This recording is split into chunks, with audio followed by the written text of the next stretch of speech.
Bonjour les Jedi du Nouveau Monde, j'espère que vous allez bien. Alors aujourd'hui, j'ai décidé d'aborder le sujet qui est tellement vaste, hein, on pourrait en faire une centaine de vidéos, des émotions. Pourquoi? Parce que j'ai visionné une vidéo de quelques minutes qui est passée sur YouTube. C'est un extrait de ce qu'ils ont appelé le film sur euh, l'intelligence émotionnelle. Et j'ai trouvé ça très intéressant, passionnant, c'était expliqué de manière claire. Et puis ça m'a donné envie d'aborder à nouveau le sujet des émotions parce que c'est quelque chose qui est tellement important dans notre vie. Heu, donc voilà. Et donc cette personne expliquait, alors il y a des mots un peu techniques, mais c'est expliqué clairement, donc j'ai pris des notes parce que moi je suis pas scientifique.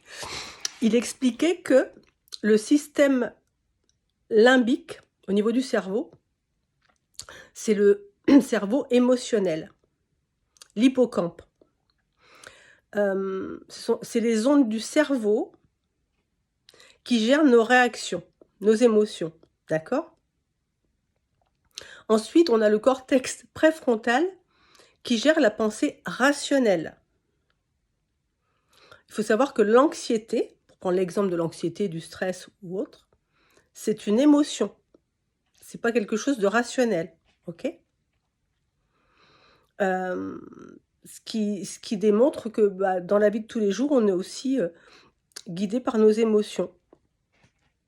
Et il parlait d'un psychologue qui s'appelle Antonio Damasio, qui expliquait, qui donnait un exemple, par exemple, je sais pas, ce matin, quand vous êtes levé, vous êtes habillé de telle façon, telle façon, telle façon.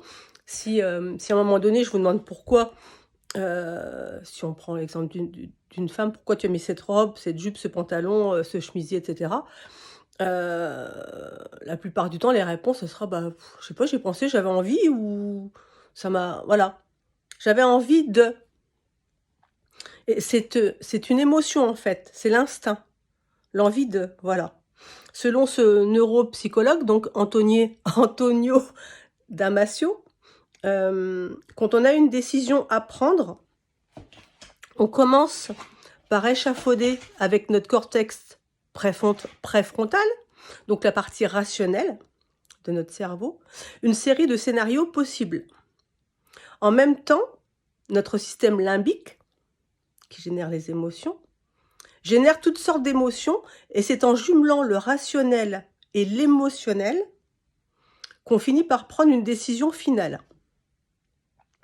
Donc dans chaque décision qu'on prend, il y a une part d'émotion. L'intelligence émotionnelle, c'est une intelligence à part entière, mais on se rend compte aujourd'hui qu'on l'a mise de côté. C'est pour ça que parfois on se sent anxieux, désemparé, dépassé. Voilà. Je trouvais ça très intéressant, et comme il le disait aussi dans l'extrait, c'est des choses qu'on n'apprend pas à l'école. On n'a jamais eu de cours d'intelligence émotionnelle, jamais. Pourtant, si aujourd'hui on connaissait nos émotions, si on les comprenait, hem, si on savait les interpréter, les accueillir, notre vie serait complètement différente.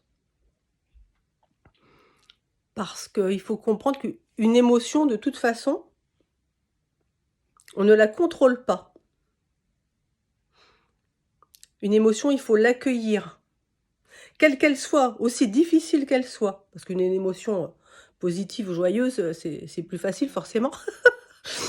Mais, il faut l'accueillir. Il faut surtout pas être en combat contre cette émotion qui arrive suite à un événement, suite à une rencontre, et cetera. Ça, j'en ai déjà parlé dans d'autres vidéos, mais, il faut surtout l'accueillir. Ne pas être en combat contre elle, se dire: «OK, il se passe ça, j'ai cette émotion-là», et comprendre aussi que les émotions, c'est dû à qui on est, à notre éducation, hem, à nos à nos croyances, et cetera. Donc il se passe un événement, et par rapport à qui on est, peut-être à d'autres choses qu'on a déjà vécues dans notre vie ou autres, ou à nos croyances, ça va créer une émotion, mettons, d'anxiété, heu Et ensuite, si on est en combat contre cette émotion, on va créer un scénario qui va être de pire en pire et je vous raconte pas la suite. On l'a tous vécu de toute façon. Donc l'intelligence émotionnelle, pour moi, hein, attention, vous pouvez ne pas être d'accord avec moi, etc. Tout est juste, hein. C'est apprendre tout simplement à comprendre, à accueillir, à ne pas être en combat contre accueillir ce qui est. Parce qu'il y a une chose qu'il faut savoir, et mon expérience me l'a appris, me l'a démontré. Toute émotion, tout événement qui arrive dans la vie, tout ce qui est créé à l'intérieur de soi, qui est inconfortable, c'est pour nous apprendre quelque chose sur soi, sur ses pensées limitantes, voilà, sur plein de choses, sur des choses qui sont passées dans notre vie qui étaient douloureux, qu'on a cristallisé. Quand je dis cristallisé, c'est au niveau énergétique. Un choc dans votre vie de tous les jours par rapport à un événement, etc., qui crée une peur, qui crée quelque chose de très difficile, et ça crée une sorte de nœud énergétique, ça se cristallise et vous le gardez à l'intérieur de vous. Ce qui fait que, même des années après, ça peut même être dans une autre vie, il se passe un événement qui va réenclencher ce nœud énergétique par rapport à vos souvenirs, par rapport à etc.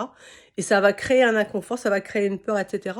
Qui, au moment où ça arrive des années après ou dans une vie suivante, n'a pas lieu d'être parce que la situation n'est pas du tout la même. Mais l'émotion va être la même. Donc, d'où le côté extrêmement important de l'intelligence émotionnelle, c'est-à-dire apprendre à se connaître, apprendre à connaître ses émotions, apprendre comment elles arrivent.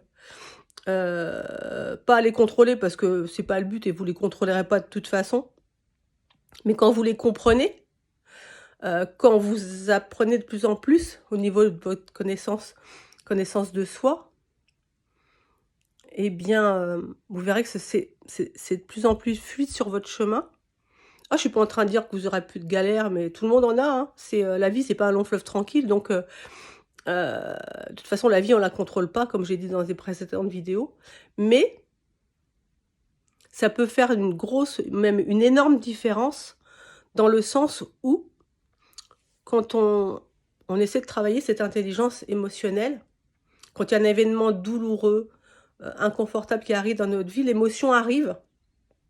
À ce moment-là, on se dit, ok, c'est pas marrant à vivre, mais c'est là.